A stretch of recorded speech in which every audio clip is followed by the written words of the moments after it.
When local growers put great food on Tennessee tables, that's Living Green. Join Live Green Tennessee tonight as we take a look at the first legal moonshine distillery in Gatlinburg, Tennessee, plus a look at one Manchester resident who is trying to prove that cleanliness is next to goatliness. And we take a trip to historic Granville, Tennessee to find out how this town is providing a look back into the past. All this right here, coming up next on Live Green Tennessee.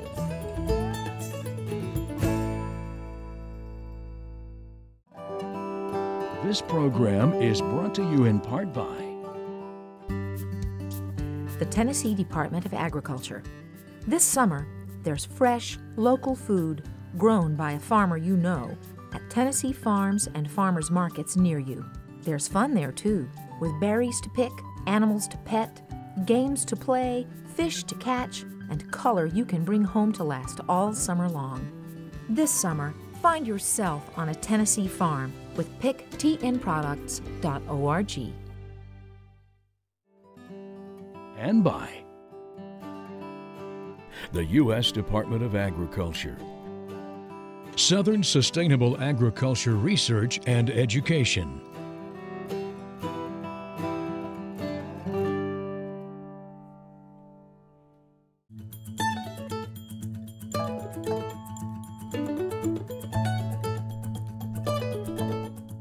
connecting the grower to the buyer, the country to the city, and smart shopping with a healthy lifestyle. It's Live Green Tennessee. Hello and welcome to Live Green Tennessee. I'm Melinda Kiefer and I'm proud to be your host for the show that teaches the importance of shopping local, eating healthy, and taking that step to living a green lifestyle. White Lightning, Hooch, Hillbilly Pop, Wildcat. These are just a few of the many names used for moonshine. Early immigrants brought with them the knowledge of distilling grains to make the water of life, which was viewed as a divine creation due to its curative powers and economic value. The making and selling of whiskey was virtually the only way many families could make money in a barter society. Old Smoky Tennessee Moonshine is the first legal moonshine produced in the state of Tennessee. Let's take a look at this story from Chris Smith of East Tennessee Public Television and find out how 22 different states are now able to get their corn from a jar.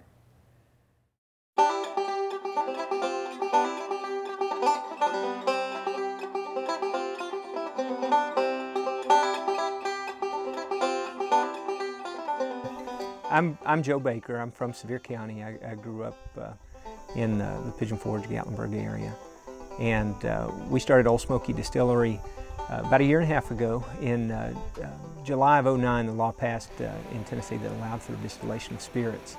We quickly started the process to get licensed at the federal level and then the state level. And in about June of 2010, we started distilling our first spirits. My family has lived in the area for the last 200 years or so. And it's just been part of our heritage and our culture. Moonshine has just been part of the way of life here in East Tennessee. And you know, being around it, hearing about it growing up, it was something that was always interesting to me. And finally, the opportunity to share that with folks from all over the world was exciting to us. Our ingredients, including our corn, all comes from here in Tennessee. We mill it locally. And we have good friends and family that are involved in milling the corn so that we can ensure that we've got the freshest ingredients to start the distillation process.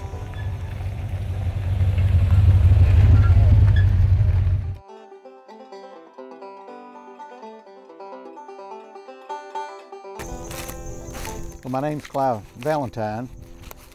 We live here in Jefferson County. And we've been grinding corn in our little mill for several years now. And we got connected with the little whiskey still in Gatlinburg to grind our corn. We're grinding corn for them up there. And we're growing some of the old original hickory cane variety where we've had the heirloom seed in the family for 25, 30 years now that I know of. The old-timey hickory cane corn that we're growing here that we've kept as an heirloom seed, the old timers used everything about it. When this corn is just putting on the silk and the silk's is first starting to turn brown, It's soft and tender and it makes a real good sweet corn. And then when it dries and turns down on the stalk, it grinds real well and makes a real sweet cornmeal. One of the main reasons that they quit using this corn as much, or as it fell out of fashion, as some people would say, is that it grows real tall. The corn behind me back here is over 12 foot tall, and we're in a kind of a low area here, so the wind didn't bother us too bad. But if you can imagine being in a large field, this would blow down real easy. So the new varieties of corn, they've changed that. And this, for the most part, don't produce as much corn per acre because you have to spread it out more than you do the new varieties of corn that they're using today. So it's not used as much anymore, but it makes the best cornmeal and the best grits on the market. I'm not real familiar about the early whiskey making. My grandfather was an old Baptist preacher, so we didn't have too much whiskey talk in our family, but this is the only corn, for the most part, that was grown in East Tennessee back years ago. So this was the corn that they made their hooch out of back years ago.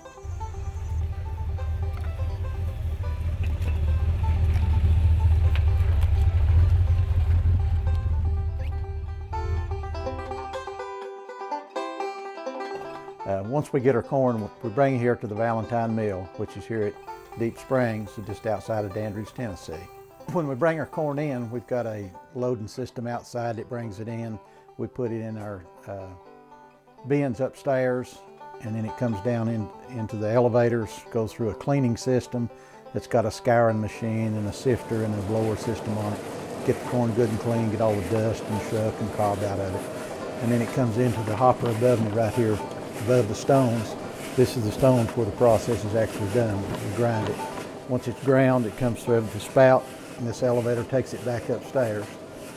It goes through a bolter sifter system that separates out the bran from the cornmeal and the grit from the cornmeal, and comes out in the boxes here behind me.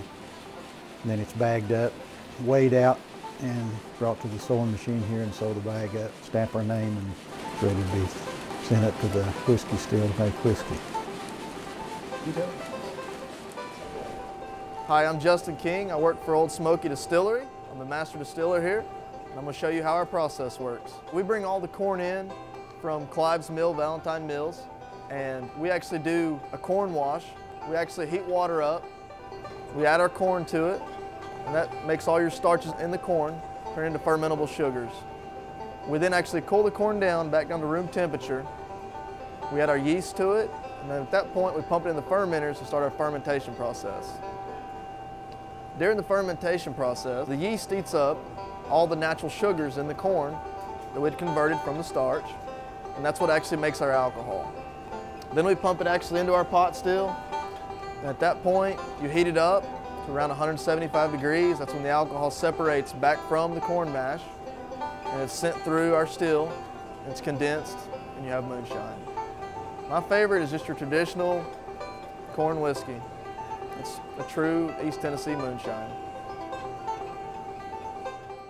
When we started the business, it was important to us to use local products, and when we started the construction, we tore down a lot of barns and old cabins that otherwise would have been lost. Everything from displays and walls to shelving for our jars of whiskey that we sell. So our product starts in the soil here in Tennessee. We try to bring it straight from the ground and mill it, our corn, and try to create a good fresh product that's all made here in Tennessee. We're proud of the traditions and culture here in the mountains, and moonshine is from corn, and here in Tennessee there are a lot of things we're good at, but we're awfully proud of the way we make whiskey.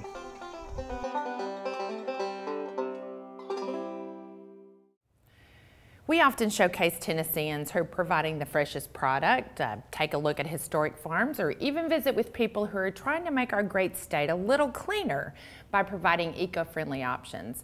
There are, however, those everyday items we automatically pick up at the store thinking there isn't a local option.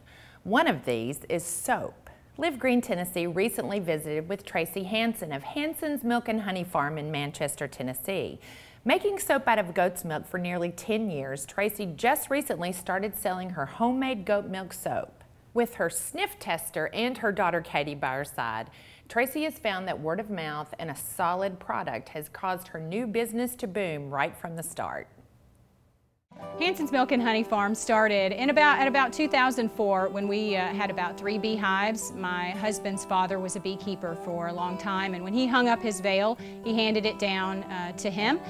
And I have been an advocate for healthy living and healthy eating for about 20 years, and in that time period have tried just about everything. If I could make it myself, if I could do it myself, I wanted to, and I tried it. As far as my soap goes, I've been making soap for about 10 years, just petering and trying different things. And then when we got the dairy animals, I went back into it.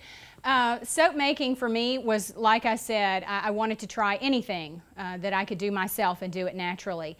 Knowing that I could. Of course I was scared. I looked at every website, read every horror story about using sodium hydroxide lye, and wouldn't do it. I started just grating up Castile soap and adding things to it and playing around, and I like that, but I really wanted to go all the way. So I read a lot, many books, talked to people that I knew that had done it, gathered as much information as I could, and just went with a simple recipe, and I liked it. Most of our recipes are goat milk, the majority of them, but I do a sea salt version that is like going to the spa. It's a creamier bar of soap. It's a really fun bar of soap to make. The goat milk is a little more involved of a process, a little more time consuming, whereas the sea salt is real fun, real easy, and real quick. It heats up really quick, and you cut it real fast and it's ready to go. So that's what we're gonna show you how to make.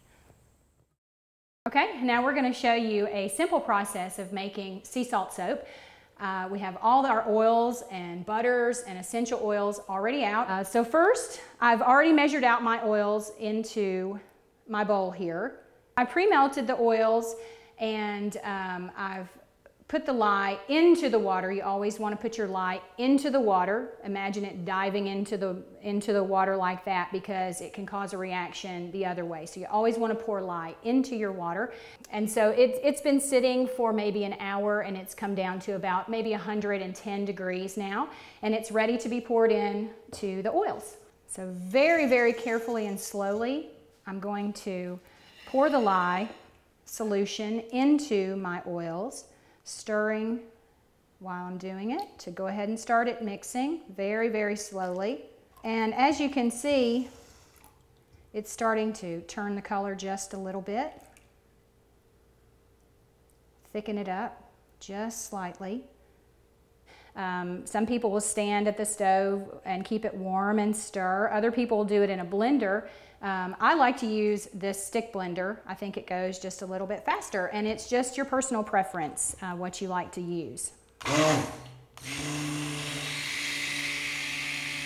You can see it start to change color.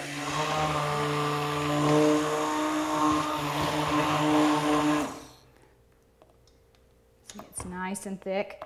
Not there yet, though.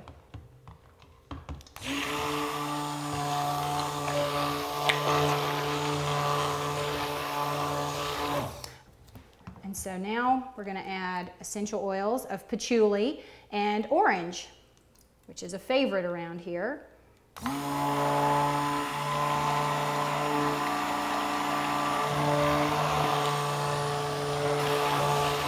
And now this is the fun part, because once you add this salt, it heats it up really quick. So we're going to pour this salt in.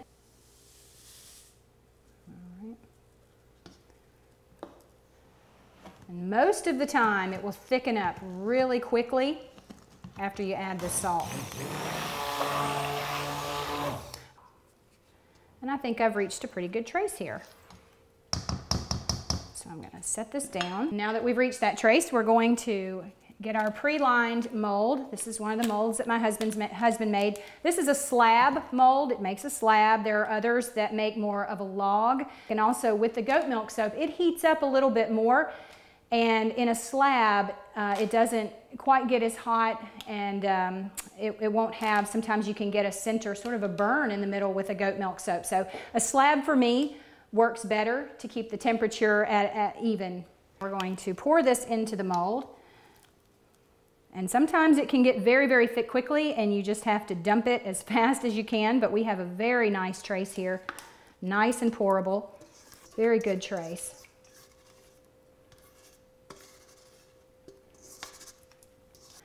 It will finish the saponification process. It will heat up very much and go through sort of a gel-like phase and almost go liquid again before it finishes and hardens up.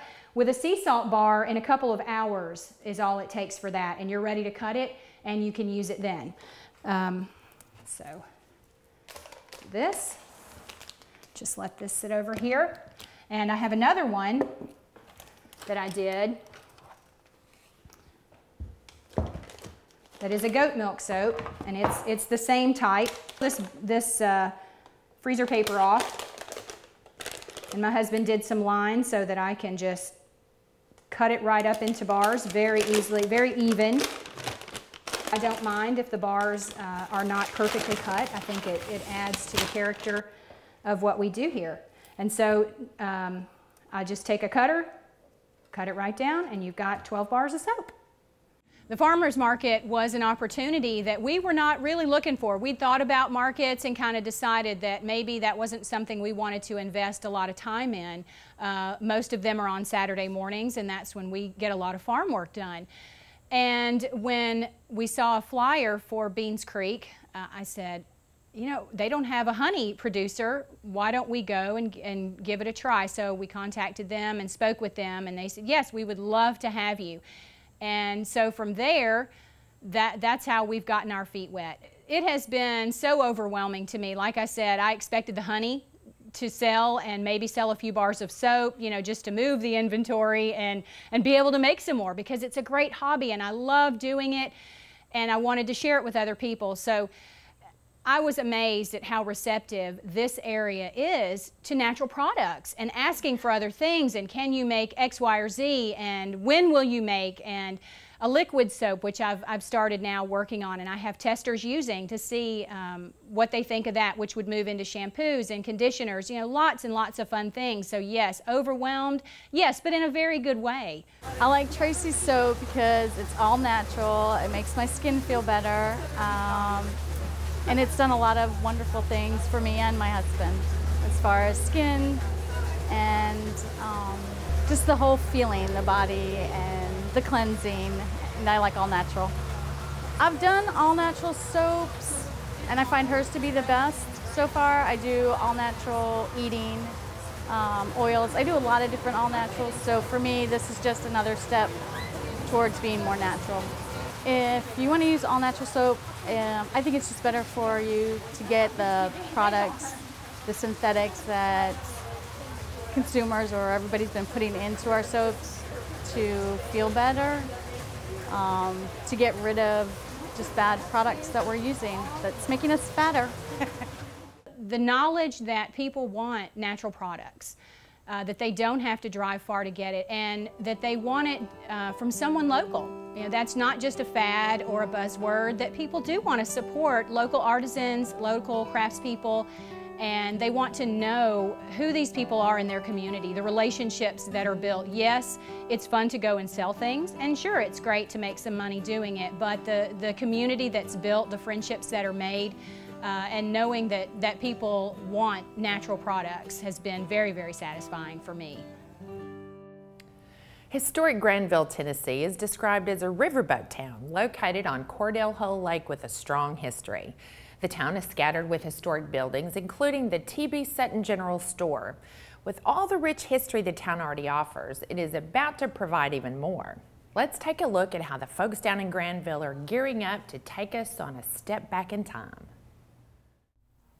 The town of Granville was settled in 1799 by settlers that were looking for the promised land that came from Granville County, North Carolina. They had come to Granville because of it being on the Cumberland River and the fertile soil that it had in its river bottoms. In 1999, the Granville Museum was formed to preserve the history of Granville and to preserve some of the historic buildings. From that, the Sutton General Store was bought in 2002 by a gentleman by the name of Harold Sutton that restored it. And from that, our town has grown in the festivals that it does and events that it does. On October the 1st, we will be dedicating the Sutton Homestead, which is the homestead of Ben Sutton, who was the former owner of T.B. Sutton General Store. This is a unique home in that it has been restored to its original condition. It has been furnished with original furnishings of the Suttons as well as other previous owners. It tells a very unique story of how a home place would have been in the early 1900s on up until the 1950s. Right behind me is going to be the community garden. This was the garden spot of the previous homeowners, and we're going to keep it active and that everybody that's within the community can come and share and plant and then be able to develop the product and then share it amongst each other. In addition to the home, behind the home is part of the original barn. We are putting a grist mill shop, which will be actually operating. We will be selling meal from that. The back part of that building is the original corn crib of the original barn that was here. So it is an agricultural museum as well. Behind this is 2 vacant lots that we're making into a pioneer homestead. We have just moved one of the first log houses to be constructed in Granville in 1820. The one thing that's really great about Granville is we have our own shops and we have our own resources, which is really great because we are a good 15 to 20 minutes away from any other retail. And it's wonderful. We have our Sutton store that has an eclectic group of gifts and antiques and artwork and down to honey. I mean, we just have all sorts of neat things. This store was built in 1880. It's the earliest record that they can find. It was sold on the courthouse steps for $100. It was in continuous operation until 1925 when Mr. Ben Sutton bought it, and him and his wife Ethel May lived in Granville, and he ran the store until he died in 1975. They could buy live chickens, they could buy eggs, they could trade items. A lot of people would come in and trade chickens for their flour or their sugar or whatever. We've tried to stock the store with things that anybody would come in and find from an earlier period of time. You know, Granville's a small town and it's a small piece of our American history. So we have the candy that you'd buy by the pound. We have overalls and hats and lots of tourist items, Granville memorabilia. We have ice cream and banana splits and ice cream sundaes, sandwiches at the back counter. It's just a small town treat to come and visit the store. Granville is very unique in the sense of the community spirit in sharing everything. And one of the things that Granville does very well is everybody has their specialty of something that they grow. I have a neighbor that's brilliant with the blackberries. I have another neighbor that's brilliant with corn and tomatoes. This grew a lot of squash and tomatoes and heirloom tomatoes. And everybody shares. We all share. You'll one day come home from school or work and you'll find a basket of nice vegetables sitting on your porch and you know one of your neighbors shared for you. We first were shopping for a home. Everybody had their own personal garden in the backyard or in the front yard or in their side yard. And I thought it was just so incredible. And so since then we have jumped on board and we do a garden in our backyard now. And on top of that, we have branched out, like a couple of our neighbors, we have chickens. And right now we have 15 chickens and we share the eggs with our neighbors also. So like I said, Granville really taught us about going back to the basics, which was part of our statement of going green. This project has meant to me, and as well as a lot of other people that are originally from Granville, in the fact that our homes were taken by the Cordell Hull Lake and we no longer have an original home here. So we are hoping that this will become a home place for many that have lost their homes here, as well as people that may not have any connection to Granville, but they can relate back to the place they were born, their grandparents' home, home places of yesteryear. We hope you'll join us next time on Live Green Tennessee when we'll feature news stories and bring you more exciting news about Tennessee markets, farmers, and businesses who are making the move to eating fresh and living green possible for all of us right here next time on Live Green Tennessee.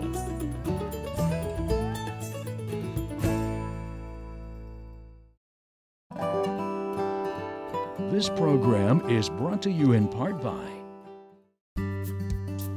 the Tennessee Department of Agriculture.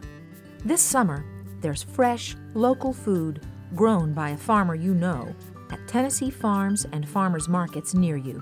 There's fun there too, with berries to pick, animals to pet, games to play, fish to catch, and color you can bring home to last all summer long. This summer, find yourself on a Tennessee farm with picktnproducts.org. And by the U.S. Department of Agriculture, Southern Sustainable Agriculture Research and Education,